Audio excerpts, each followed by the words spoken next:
जनता party का गठन।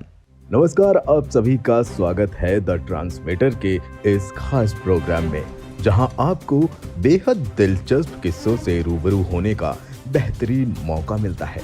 तो आइए शुरू करते हैं आज एक नई पेशकश के साथ।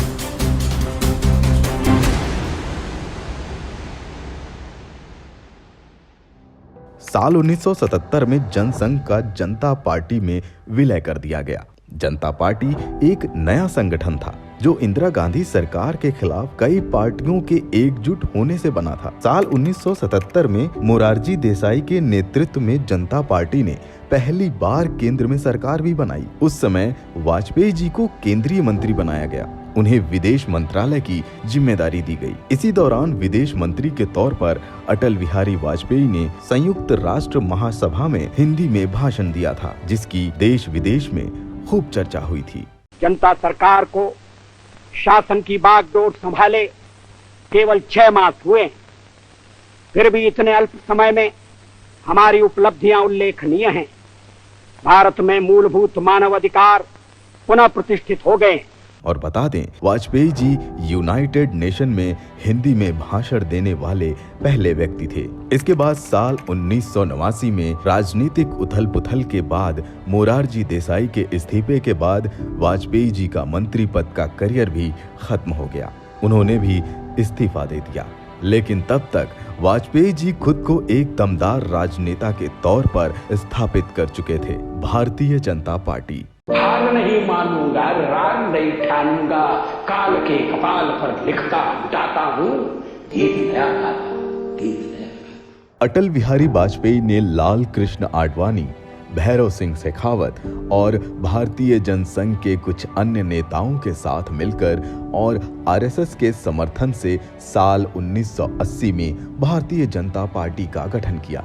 भाजपा साल 1984 के आम चुनाव में कुछ खास प्रदर्शन नहीं कर पाई। पार्टी महज 2 सीटों पर ही सिमट गई। उस समय वाजपेयी जी पार्टी अध्यक्ष थे और संसद में विपक्ष के नेता भी। उस दौरान एक वाकया हुआ जिसने भाजपा के समर्थकों में जान फूंक दी। दरअसल उस समय भाजपा के खाते में सिर्फ 2 सीटें थी, जिसकी वजह से विपक्षी नेता उन पर हंस रहे थे। वाजपेयी जी से रहा न गया और वो संसद की पटल पर खड़े होकर कुछ ऐसा बोल गए जो मौजूदा राजनीतिक परिवेश में एकदम सच साबित होती है। वाजपेयी जी ने कहा, मेरी बात को गांठ बांध लें। आज हमारे कम सदस्य होने पर आप हंस रहे हैं, लेकिन वो दिन आएगा जब पूरे देश में हमारी सरकार होगी।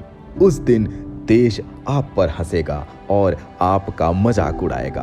प्रधानमंत्री के तौर पर राजनीतिक सफरनामा साल 1996 से साल 2004 तक। साल 1984 के चुनाव तक भाजपा ने खुद को भारतीय राजनीति में एक महत्वपूर्ण राजनीतिक दल के तौर पर स्थापित कर लिया था। अब समय था तो बस पार्टी के उदय का, जिसके लिए भाजपा कार्यकर्ता ने कमर कस ली थी और अंत में वही हुआ जो वाजपेयी जी चाहते थे। वाजपेयी जी ने 1996 के आम चुनाव के बाद देश के 10वें प्रधानमंत्री के तौर पर शपथ ली। उस समय लोकसभा चुनाव में भाजपा सबसे बड़ी पार्टी बनकर उभरी थी। हालांकि सरकार महज 13 दिन ही चल सकी, क्योंकि वाजपेयी सरकार बहुमत हासिल करने के लिए अन्य पार्टियों का समर्थन नहीं जुटा सकी और सरकार गिर गई। लेकिन इसके बाद भाजपा गठबंधन साल 1998 में फिर से सत्ता में वापसी करती है और वाजपेयी जी एक बार फिर से प्रधानमंत्री बनते हैं। प्रधानमंत्री के तौर पर वाजपेयी जी के दूसरे कार्यकाल को राजस्थान के पोखरण में परमाणु परीक्षण के लिए जाना जाता है, जो मई 1998 में किया गया था। 4, 3, 2, 1, 0।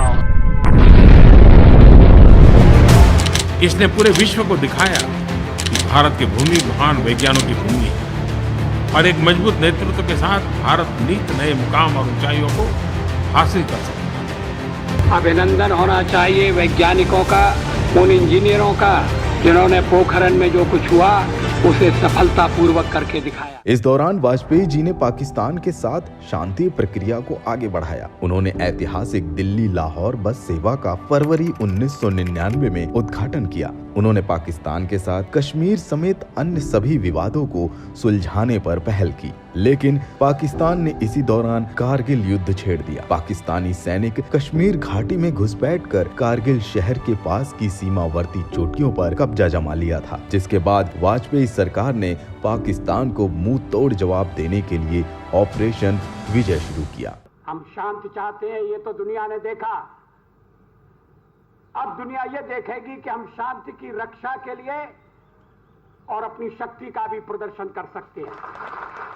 भारतीय सेना के जांबाज सैनिकों ने कड़कड़ाती ठंड के बीच साहस और वीरता का परिचय देते हुए न केवल चोटी पर बैठे पाकिस्तानी दुश्मन को ठिकाने लगाया, बल्कि उन इलाकों पर तिरंगा लहराकर देश की शान बढ़ाई। ये लड़ाई अभी चलेगी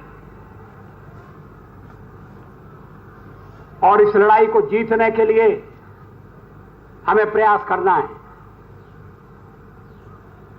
लड़ाई के परिणाम के बारे में भी मेरे मन में कोई संदेह नहीं है। हमारी विजय निश्चित है और हम विजयी होकर दिखाएंगे। हालांकि वाजपेयी जी की सरकार 13 महीने ही चली थी, क्योंकि AIADMK ने 1999 के बीच में ही सरकार से समर्थन वापस ले लिया था। सत्ता में वापसी। साल 1999 में NDA पूर्ण बहुमत के साथ एक बार फिर से सत्ता में लौटती है और वाजपेयी जी इस बार 5 साल का कार्यकाल 1999 से 2004 तक पूरा करने में सफल रहते हैं। बता दें, ये उपलब्धि हासिल करने वाले वाजपेयी जी पहले गैर कांग्रेसी प्रधानमंत्री हैं। अटल बिहारी वाजपेयी जी 13 अक्टूबर 1999 को तीसरी बार भारत के प्रधानमंत्री के तौर पर शपथ लेते हैं। मैं अटल बिहारी वाजपेयी ईश्वर की शपथ लेता हूं कि जो विषय संघ के प्रधानमंत्री के रूप में मेरे विचार के लिए लाया जाएगा।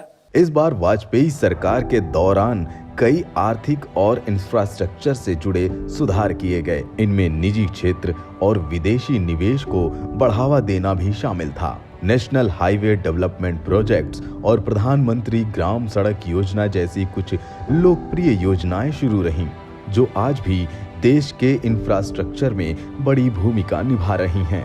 मार्च 2000 में वाजपेयी जी ने तत्कालीन अमेरिकी राष्ट्रपति बिल क्लिंटन के प्रवास के दौरान उनके साथ कई ऐतिहासिक विजन डॉक्यूमेंट पर हस्ताक्षर किए। इस घोषणा पत्र में कई राजनीतिक मुद्दे भी शामिल थे। इस दौरान मुख्य रूप से दोनों देशों के बीच व्यापार और आर्थिक रिश्तों को मजबूती देने की कोशिश की गई थी।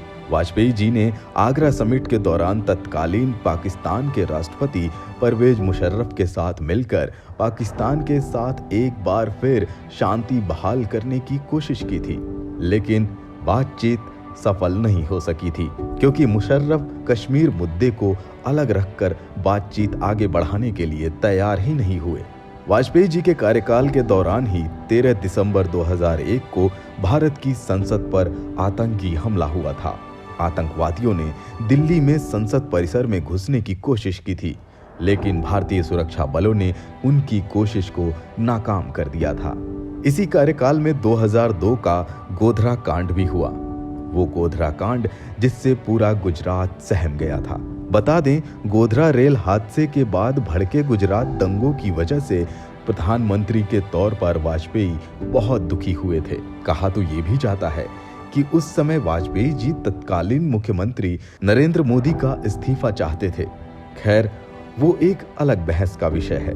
हाँ, लेकिन जब इस घटना के बाद वाजपेयी जी गुजरात गए तो उन्होंने तत्कालीन मुख्यमंत्री नरेंद्र मोदी को सांप्रदायिक दंगों के बाद राजधर्म का पालन करने की सलाह दी थी, जो आज भी गाहें बगाहें चर्चा में आ ही जाती है। बता दें, नरेंद्र मोदी सरकार ने पूर्व प्रधानमंत्री अटल बिहारी वाजपेयी जी को साल 2014 में भारत रत्न से सम्मानित किया था। पार्टी हर साल उनके जन्म दिवस 25 दिसंबर को सुशासन दिवस के तौर पर मनाती है। पुरस्कार पद्म विभूषण 1992 और भारत रत्न 2014।